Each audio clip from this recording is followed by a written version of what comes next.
All right, welcome to another episode of Key Biscayne Stories, where neighbors are meeting neighbors. Today on this Village Council Candidates Special Series, we have Nick Lopez-Jenkins. He is a Key Biscayne resident for 25 years, lives here in the Key with wife and 2 kids. He's a graduate and an insurance advisor. We're going to get to know him and his run for Village Council. Nick, how are you doing today? Doing great, Alejandro. Thanks for having me. I really appreciate it. So looking forward to it. Same here. Looking forward to get to know you more. So let's dive right in. What is the best piece of advice you have ever been given? Well, the best piece of advice I've ever been given. Well, I'll answer that 2 ways, just because I think in general in life, being given advice is great. Seeing people live the advice they give is probably even more valuable. I've been lucky enough to grow up with some great role models. My father, a lot of adults that I've had around me and my family, along with that, coaches, teachers. So that always, I think, is the most important thing: being a mentor, actually living what you preach. But if I said just a piece of advice to give as a statement is do things that scare you. I think it's important in life to, maybe scare is the wrong word. Maybe it's more do things out of your comfort zone. Whether it's, change your career or, run for office or, go talk to a pretty girl in the corner that you're afraid to talk to, whatever it is. But it seems taking risks like that tend to pay off in the long run. You live with less regret in your life, and regret is a terrible thing for things you haven't done. So I think do things that are outside your comfort zone is probably the best advice I could give to someone. Can you share some of the things that you've, I guess, taken on that have challenged you? Like I said, I think me running for office probably epitomizes it. And it's because there's so many different things. I mean, go and to knock on strangers' doors, and you go on podcasts with very talented and intimidating people like yourself. It's not easy, not an easy thing. So, Please. but it's just asking a friend to put a yard sign in their yard. You never know. It's all these kind of things that just, I mean, I'm 52 right now. And so somebody explained this a lot better than I did, but you reach a certain age, there's not a newness to things. Days kind of bleed into each other. You have I have children, so those things are new experiences for me. And I'm married, and but things can become a little mundane. This is really, like I said, open my mind. I mean, I am, like I said, I don't sleep at night. I'm staring at the roof. I'm getting up at 4 a.m. So, but I have to tell you, it's an energizing feeling. It really gives you a sense of drive and purpose, and I'm really enjoying the experience. And like I said, it's something that I kind of was afraid to do at the beginning, and now I am incredibly glad that I'm in it. And I'm doing it. I'm doing this, like I said, and I'm enjoying every moment of it. So, and I plan on enjoying every moment of it. I know some of our elections here have become a little contentious as of late. That is not the route that I'm going to go. I'm going to make friends. I'm going to enjoy this experience, and hopefully it turns out well. I gotta ask, how has been the knocking on doors? Because it's not something that we usually do. You see it in movies. Hey, neighbor, welcome to the neighborhood. But people don't. It's not. How has been the knocking on doors? Like approaching, like you go and then you knock and then you take like 5 steps back, so people think you're not like trying to do a home invasion. Right. Yeah. Right. But whenever possible, I'll try to bring my daughter because she's 4-year-old. She's adorable. So like I said, that's a little disarming too. But Yeah. I'll be completely serious, and I'm not just trying to ingratiate myself with people of Key Biscayne. This experience has been great, and there's so many talented people here, and so many people. It's like I said, it's strange that people want to hear your opinion, because you usually have your friend group that you chat with and whatever, and maybe a little bit outside of that.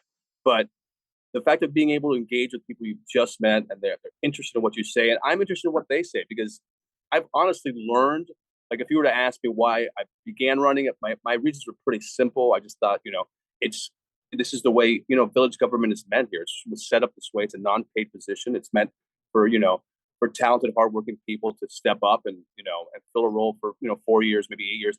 But every time I talk to somebody, whether it's finding out about maybe the sports fields, or need for special needs, or my street floods like this. Or it's amazing what you learn about how everybody's life in Key Biscayne is just a little bit different, and being open to hearing those differences is, like I said, it's very educational. So, Awesome.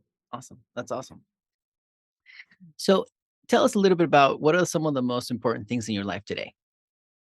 like I said, I'm gonna answer this baseline. Obviously, my family goes without saying. That's it. So, got it out 100%. My family, but to get a little deeper, I guess, for me personally, I love to travel. Like I said, the pandemic kind of curtailed that for a couple of years. I literally had my 50th birthday was a couple of years ago, right at the height of the pandemic, in July, and my wife, who was a very acute sense of smell. And with the trip was booked, we were going to New Orleans. New Orleans is like our second home. We love going there. She went to college in Loyola. Like I said, I've got family. I got a charity I work with out there as well. And all of a sudden, she's like a week before my 50th birthday, she's like, I can't smell right now. And I'm like, you can't smell. And I'm like, I think I've heard something that might. I go, it's like, I get tested. I'm like, oh, yeah, I think you should too. And she came back positive.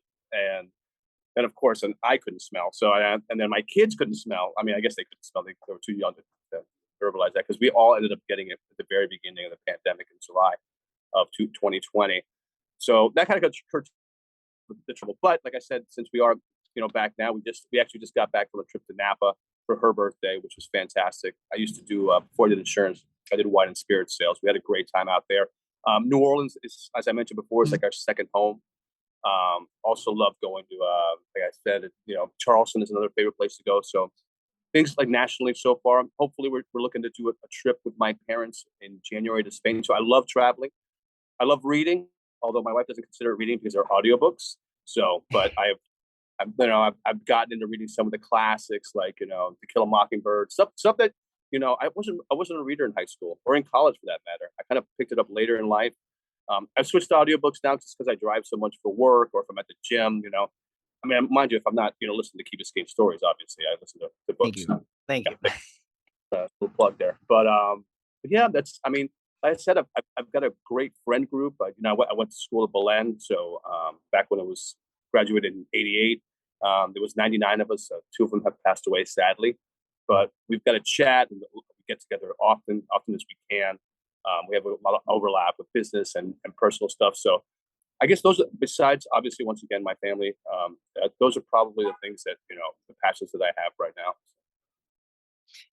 I went to Columbus, but one of my best friends. No, but wait, one of my best friends is from Belen, so it is possible. There you go. No, it's funny because it's always been that grind, and they're and you end up and you grow up, and they become your best friends too, and it's just one big circle. I mean, Miami is it's a small town. I mean, I try to be, it's Miami. I'm like, trust me, you better behave yourself, because everybody you meet knows somebody that's for sure. So that's true. So tell us, what inspired you to run for village council? I mentioned it before. It seemed a role that I would be good at. Honestly, I'm humbled by people, showing the amount of support they have for me. Because as I said before, I've met so many people who are so talented. I look at them, I'm like, why aren't you running for council? Why am I running for council? It's ridiculous, But it just came out in a way that, after conversations with my wife, she's like, look, you should get involved. You've always been, like I said, tied in with, having comments about what's going on in the village and whatever, it's time to step up, I mean, because, as they say, talk is cheap, so give it a shot, see how you're received, and you get out there, you'll make friends. As I said, I've generally been the kind of person that walks into a room and leaves with more friends than he walked in with. So I thought this would be a good experience. I thought whatever, and like I said, I think I have a decent shot to win. I think the other candidates that are running are fantastic as well. And I think we've got a good group. We had a great, I wouldn't even call it debate the other night. We had a nice forum, where people exchange ideas, and that's kind of, I think, the essence of a council, is to really, it's more of a collaborative thing.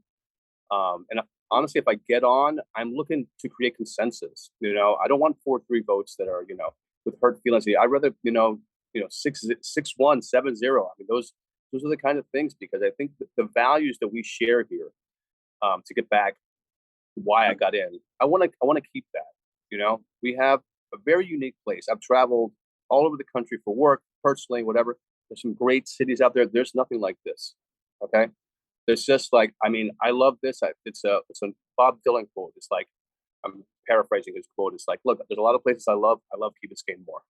So, and that's kind of that's the way I want to keep it for myself. My parents are here. My kids are 2 and 4. I want them to be able to enjoy what I've enjoyed. So in your experience here in the Key and in your run, and I'm sure knocking on doors, what are the most important issues you think of you've seen the Key Biscayne is facing today, and how would you try to tackle them, if any ideas on that? Well, look, I think, and it's funny because life is fluid. So you can get into this thinking, okay, I gotta deal with this and that or whatever. And I think over the past week, I mean, Bearcut Bridge is the issue right now. You look at what happened in Sanibel. Their bridge won't be back for a month. Can you imagine that crisis, the humanitarian crisis we would have in this island if Bearcut Bridge was out for 5-6 weeks? I mean, what would you do?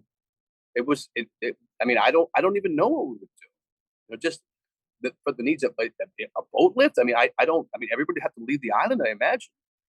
You know, so that has to be. I said, from having met with the village manager and talking to other people, I mean, that bridge could be taken out by a Category 2 storm. Which is weaker than what hit the Fort Myers area. Category 2, probably happen every couple of years, and like I said, a direct hit could cause that. So, and the one other daunting thing about it is that they did a refurbishment 10 years ago. They said it had a total of 20 years. And then by speaking to people, they said, well, look, if they put shovels in the ground today, it wouldn't be done until 2027 for another 5 years. So, like I said, that window's closing. I don't think it's a risk that we can take. I think, a state of emergency, whether it's with the county or the state, has to be declared on this so we can expedite permitting and really get that started. Obviously, the resiliency programs, those are something that we have out to contract for 30% bill for the KA area. So when that comes back, that obviously be something that we have to act on as soon as possible. I don't think there's a reason to drag our feet on that. But Bearcut is right now would be the number one topic. If we went to smaller things, issues that could be dealt with probably in the near term. I know some things are going on with traffic as far as extending the right turn lane on Harbor and the left turn lane in Key Colony.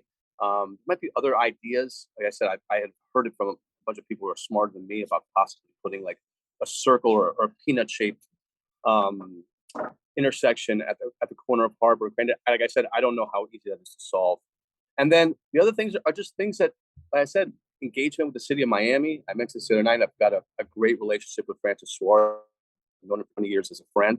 I've talked to him on Wednesday. Well, we're Saturday today. Sorry, I don't know when this is going to be released. But and he's a commitment to be good neighbors too. They come here. His parents come here. I've seen his parents here at the beach club and at church. And like I said, we're all one community, and it's good to make good neighbors.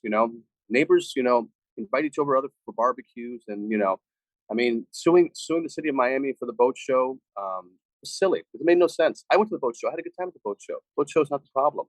It's the other kind of developments or the other kind of events that we have to deal with and say, look, this doesn't really work for our community, and we have to look for a long-term solution. But those are basically things that I would be looking for.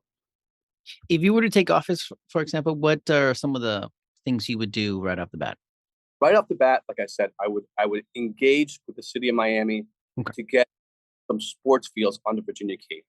Because if you really look at it, if you look at Brickell and you look at where we're at, Virginia Key is like right in the middle. So I know we consider it closer to us, but it's not too far from what the Miami residents are. And they have a desperate need for parks as well, for playing fields for their children. So I think that's something that we can have common ground and get going quickly. And back to Bearcut, I mean, I would make it an absolute priority to engage the county and say, hey, look, we need to do something and get this done now, because I mean, going through the regular permitting process to get Bearcut done, I don't think we'll cut it. I don't think we'll have it done in time. So it's honestly, I think declaring a state of emergency on that bridge is necessary. And this is the perfect time. I don't mean to harp on the misfortune of people in Sanibel. We used to spend summers in Sanibel when I was in high school and loved it. But we can't let that happen here. That's unacceptable. That's fair. It's fair. When you see those pictures, that bridge was down, I think, in more than just one location. It was a long bridge. It's a longer bridge than ours. Yeah, yeah. Like I said, but it's the only one to Sanibel. So it's, crazy. So now we talked some of the issues and that you think are pain points here. What about some of the things that the village is doing well? What are some of the things that you've seen? Well, 4th of July committee. Like I said, I mentioned I love it. Best 4th of July parade in the state of Florida. I'm going to say, not that I've been to other ones, but I'm going to go with that one. Look, I will tell you, and it's one of the things where I told you that so many things have been uncovered while I've done this. There is a level of volunteerism within this community that I had no grasp of. There are people doing things, whether it's with the foundation or it's the Rotary Club or it's the 4th of July or it's the Vision Board. These are really, really smart, successful people donating their time for free to better things, not only here, but in other places. I mean, I attended the Rotary Club breakfast yesterday on Friday, and I was blown away by what they do, and they're not looking for publicity. They're not looking for it. It is just amazing. And you know what? And they have fun doing it too. They've got a big wine event coming up. At the Links in November. They've also got a Halloween party at the Beach Club. So I'm just plugging in a couple of events they got coming up because I'll probably go to both of them. And it's just people like that doing it. So what we're doing as a community, I would say that. What we're doing as a government, I say this every time I have a chance to speak to anybody. There is no government that you get the amount of pleasantness, and then I'm not saying that's saying it right, that's fine, but people know what I'm talking about. Makes sense. When you interact with, as you do with the village of Key Biscayne, there is a smile when you walk through the door. There's a level of attentiveness. There's a level of respect. I challenge everybody just to Google DMV Miami right now. The DMV in Miami does not take online appointment. You have to show up in person every morning to wait in line to get into the DMV. It is a madhouse. Okay, you need a license here. You just make a phone call. Everything gets taken care of here. This is a full service community. We all pay an additional cost to live here. I have no doubt about that. It's definitely not the cheapest place to live in South Florida. Once people, if you were to look at the pros and cons of where would you want to be and like I said, we're not having an exodus from Key Biscayne. People want to come here. Every time I mention to somebody, they say, "Oh no, I live in Key Biscayne." I say, "Oh, that's great. I live in Kendall." I have nothing against Kendall, by the way. I like Kendall, but I don't want to live there. I want to live here. So that's all my Kendall friends going to make fun of me now. But it's true. It's the truth. I like living here. I take pride in that I'm a Key rat, and you can call me a rat, and I'm not insulted. It's something that it's a badge of honor. And like I said, I always get back to it's a culture and a lifestyle, and everybody's been incredibly receptive.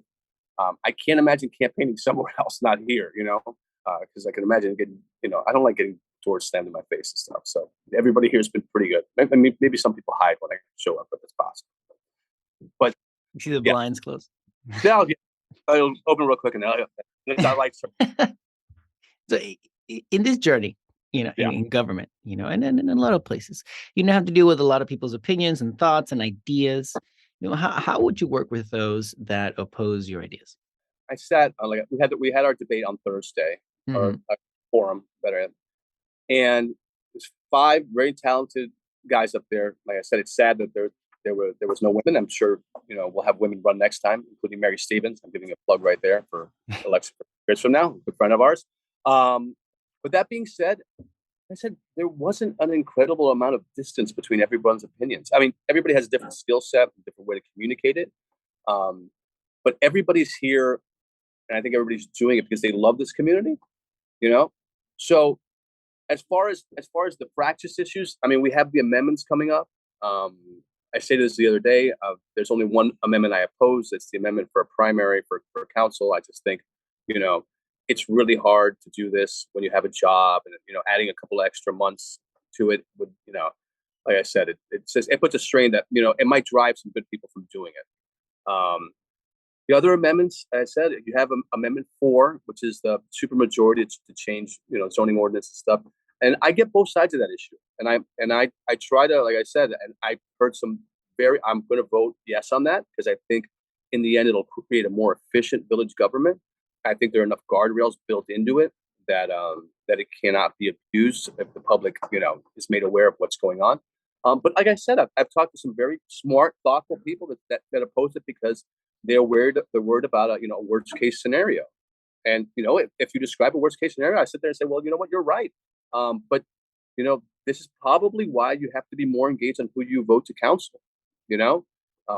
So I have never had a problem being able to stay amicable even without disagreeing. I worked before I did insurance. I worked in the wine industry for many years, and we all competed with each other, but we were all friends. At the end of the day, because you win some, you lose some, and and there's certain places or whatever. Look, I have to tell you, I'm not going in with any predetermined notion.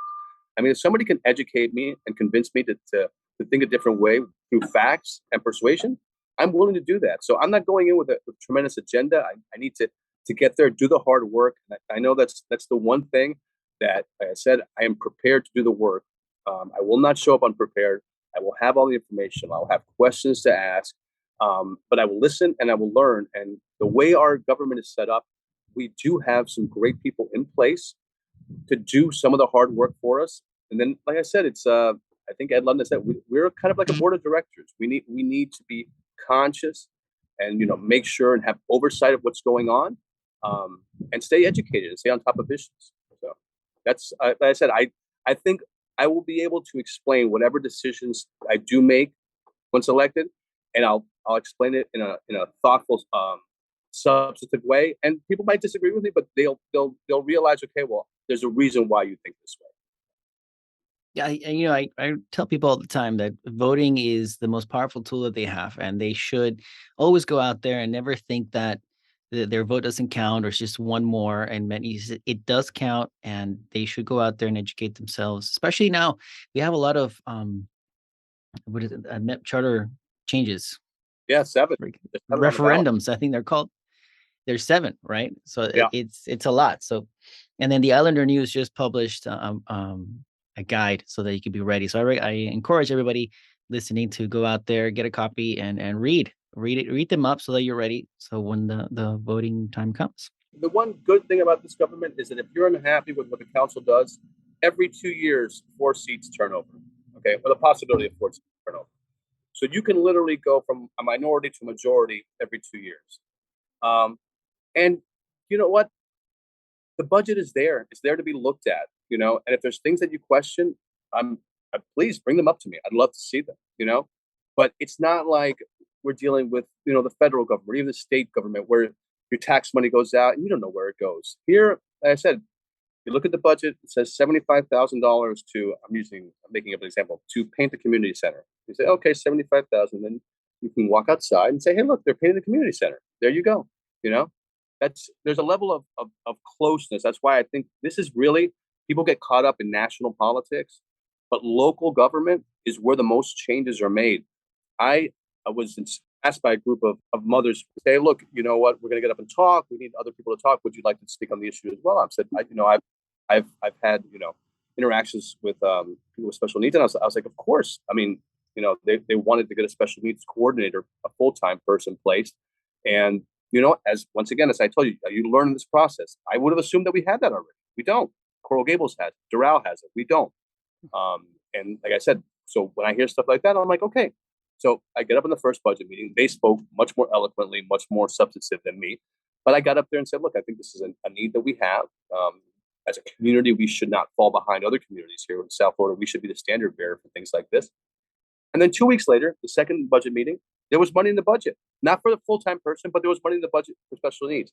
And I sit there and think, wow, can you imagine that? That you get up, you make a point, a couple other citizens make a point, a valid point. You have a receptive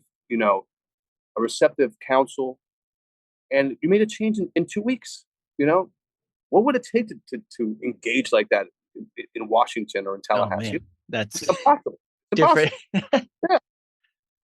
Yeah, no, it's a different monster. You're right. The impact of local government is very fast, Yeah. so that's awesome. So if elected, and many terms that may be, how would you like to be remembered? Interesting question. Like I said, if and when elected, is the way I'd look at it. I said I really would really like to end the contentious nature of our relationship with the city of Miami. Okay, the county to a certain extent, but we're part of the county. We're obviously not part of the city of Miami. I think that needs to be ended. And look, I'm not going to name names, but there's some people on the other side who just use us as a way to bludgeon people and whatever. And you know what? They're not. They can't be removing them from the process, but we just have to go over and around and whatever it is, because in the end, we're all neighbors here. You know, and I honestly, I mean, when I go out to dinner, if I don't go to one of the great places here in the Key, I go to Brickell, I go to Wynwood. My wife works in the design district. This is, like I said, all my friends, they want to come to the beach in Key Biscayne, want to hang out, want to go to the Ritz, have a cocktail. I mean, it's crazy to think that, I don't think the regular person views us as that different. I mean, we're different because we live out here and we have our own, but like I said, we're all in South Florida together. So I love if I could put that at least in motion. And back to, like I said, back to the bear cut. I'd like to know that even if all I served was 4 years, that project, if it's not finished, which I doubt it could be, but at least it's been started, and it's been started because myself and all the other council members and obviously Steve Williamson have put the impetus on the county to get it done. So, Got it. and I'd like to my kids and my wife and my parents to be proud of me as well, and my friends and my neighbors and you. I'm sure we'll all be. Oh, It's a volunteer position, and I know that it takes a lot to dedicate to public service. So, as long as somebody tries, and they try to do good for the community, it still merits a thank you for your service, right? uh, my dad has a quote, and if I get the names wrong or whatever, when I told him I was going to do this, it's an old quote from Jose Marti was talking to Maximo Gomez. If I get the names wrong, I apologize, but the tenor of the quote will make sense. Is like, so Marti was offering Gomez to be the head of the Revolutionary Army, and Gomez asked Marti, he's like, yeah, but what can you offer me? And Marti looked at him and said, I can offer you the ingratitude of men.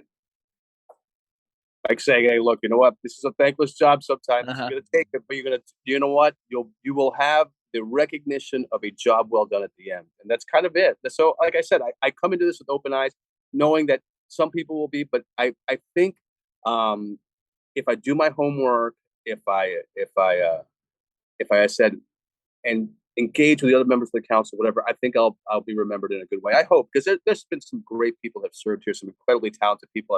I've gotten a chance to meet a lot of them that are here. Some have passed away, but I'd love to be part of that legacy. So I know you mentioned that you've gone to the debates, or more like a conversation forums, with the other candidates and stuff.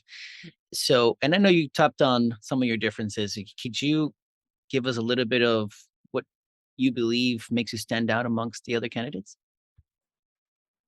What makes me stand out, I said, it's a talented group. I have had zero relationship, whether it be running for office or in government or anything or working in a bureaucracy or whatever. I have been a total private sector person. I bring no preconceived notions to the work ahead. I think the fact that I haven't been involved directly with anything that's been going on, I'm not tied to any decisions, whether they be good or bad. I can look at everything first time and give my opinion. And I always think it's good when you're looking to solve a problem to bring in a fresh set of eyes, because there's always issues or opportunities that somebody from the outside can look into. It's like when you write a piece or whatever, and you hand it to somebody else, and they're like, "Oh, well, why don't you say it like this?" And you're like, "Oh, yeah, that sounds a lot better." I view the council as a collaborative thing, from playing team sports in high school to projects during my MBA program to sales teams that I've assembled before. I've always been a collaborative person, so I work well in teams. I don't need all the credit. I don't desire all the credit. I thank you every once in a while. I like, but that being said, I think I would, my personality, my skill set would work well in a collaborative body like this. When I first started working in the city of Miami, and I told everybody I had no previous experience, a lot of people shared with me that was a positive thing for sure, because you bring, like you said, a fresh set of eyes, different ideas. You don't have any preconceptions or notions about how things should be. So I had to Google what a commissioner was when I first started. So, Well, and it really, and the thing is that back to what we're saying about village government, it's not like this government is so small and lean and is able to move that it's not like going into an entrenched bureaucracy where you're like, well, you got to learn how this works because you're going to work like this. Like I said, we have the flexibility to be able to move and react to situations. That's why I think local government is the ultimate problem solver. If you can't solve it yourself, your family can't solve it. I mean, to look to the federal government and say it doesn't make any sense. You have to engage with the people around you, and nobody is going to have more empathy for you than your neighbors. And that's it. I mean, this is one big neighborhood here. And like, oh, it's this side and that's east side and west side, and this is midtown. This is we all live in Key Biscayne. So I said it's a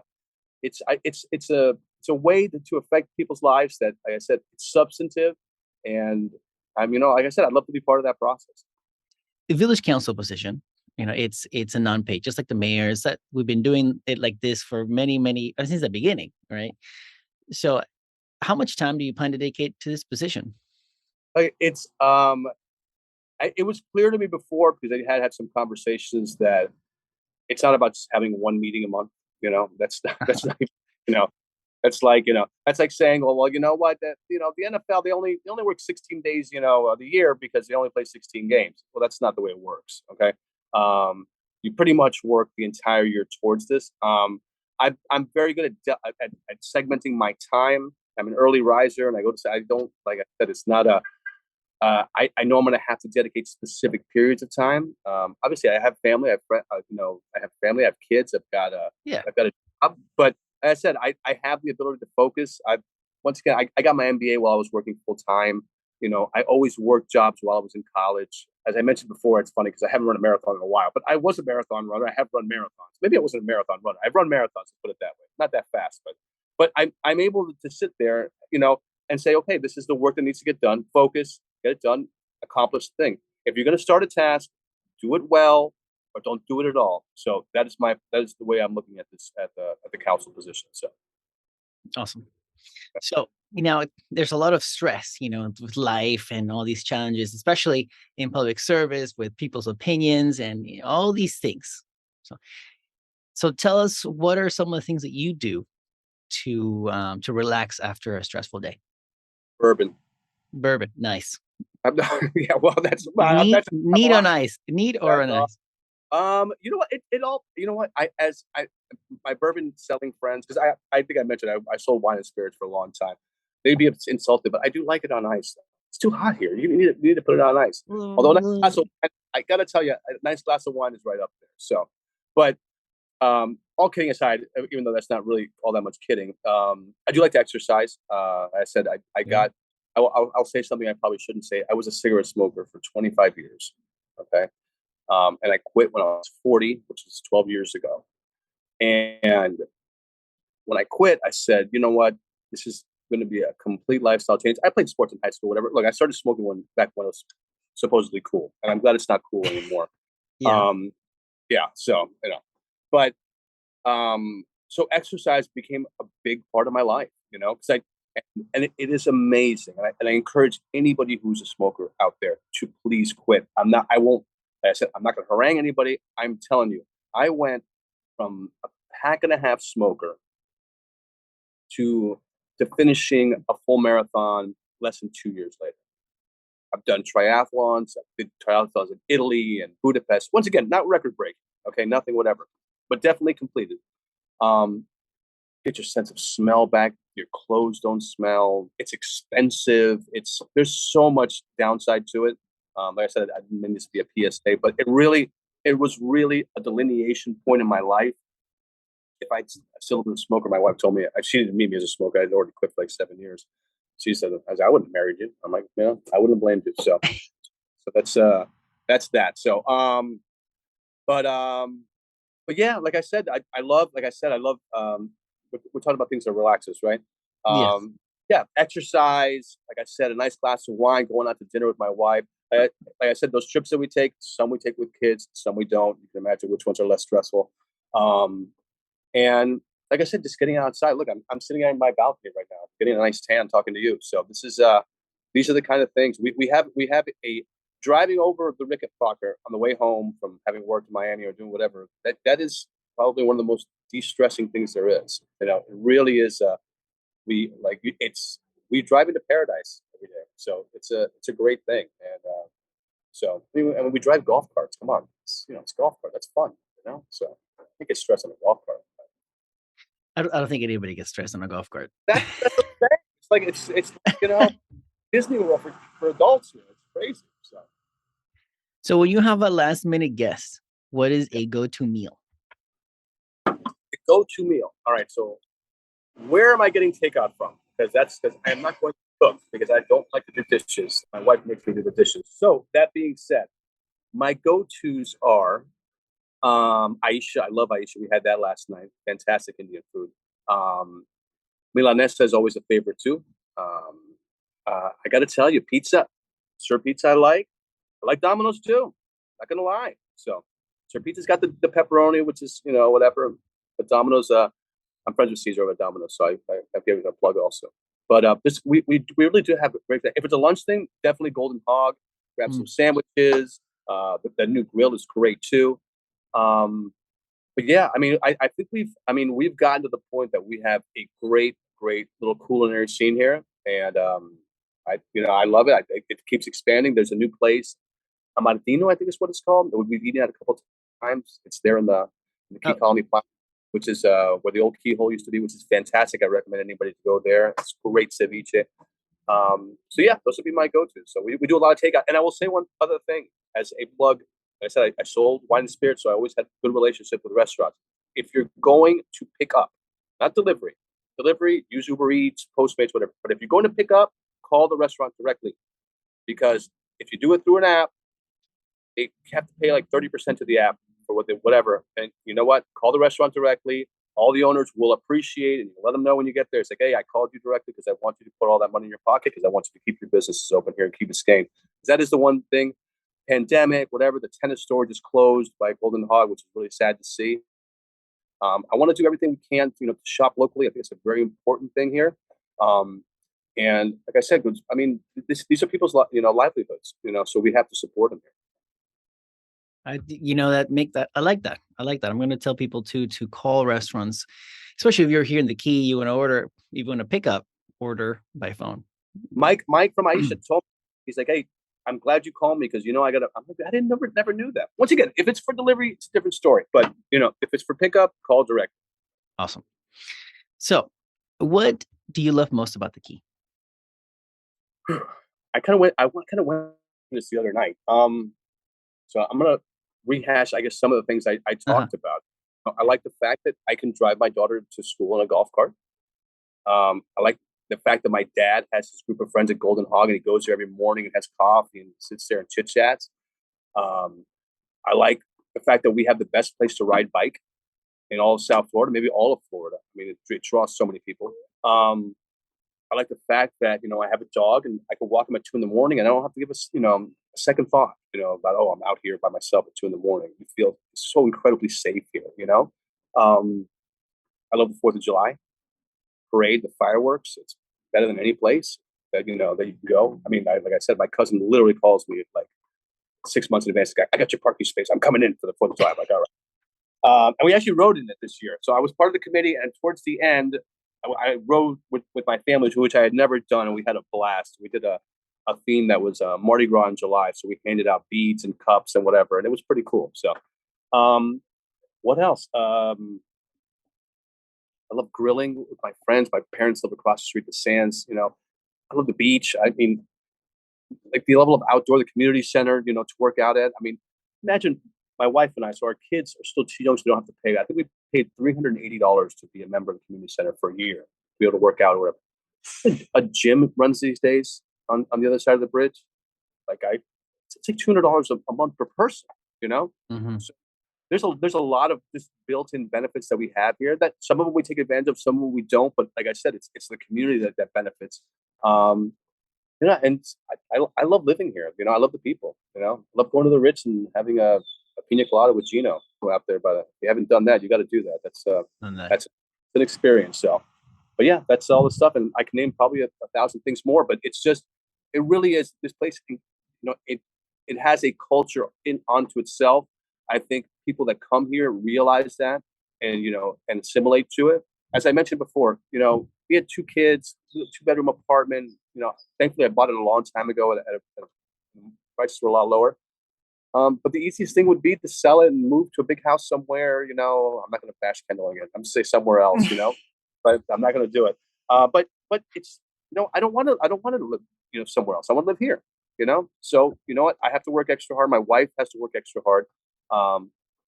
And that's kind of the reason I ran too, because I wanted, like I said, if we're going to put in the extra work to live here, I want to make sure it's still the great place that it's always been. So. And lastly, can you share with us a perfect weekend for you and your family in the Key? The perfect weekend. All right. I already mentioned my affinity for wine and bourbon, so I guess I'm going to mention that again. Perfect weekend. All right. So it's the weather, like today, maybe a little less cloudy. So schedule my last meeting on Friday for like 2 or 3 o'clock, so I get back early before the traffic.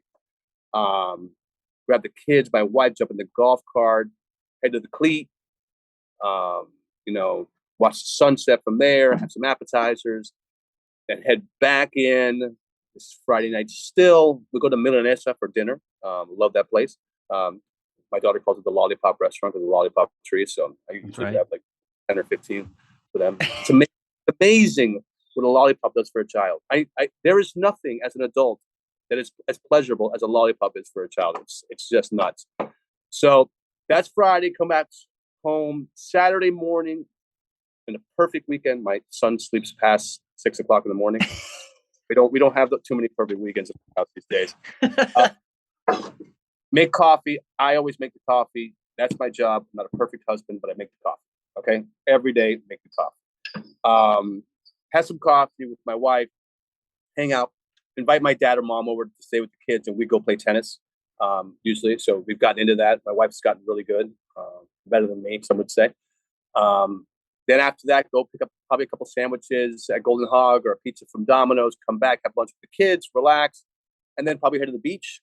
At night, invite some friends over. We've, like I said, since we've made a lot of friends here now. Especially, it's amazing when your kids get into school, how your friend group grows. Because you have so many things in common with people, and then your kids can play with these kids. So, invite some friends over.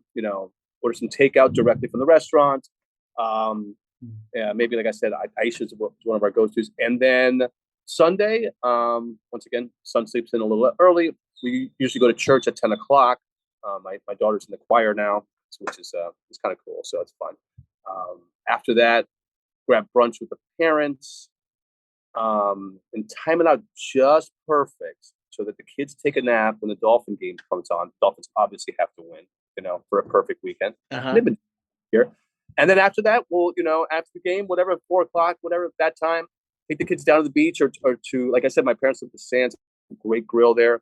Invite some friends over and just relax, and just call it a day, and just enjoy in the outside here, which is just fantastic, So that pretty much would be a perfect weekend. So could happen this weekend. No, you never know. I got to put signs out.